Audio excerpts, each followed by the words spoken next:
বাড়ে, দুঃখ বেশি লেখো না। যে দিয়েছে কষ্ট তোমায় তারে রাখো তোমার ক্ষমায়, যে দিয়েছে কষ্ট তোমায় তারে রাখো তোমার ক্ষমায়।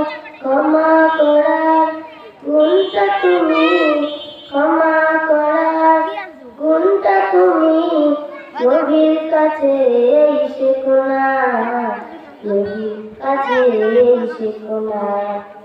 কারো কাছে কষ্ট পেলে মনে খুশি রেখো না, এতে শুধু দুঃখ বাড়ে, দুঃখ বেশি রেখো না।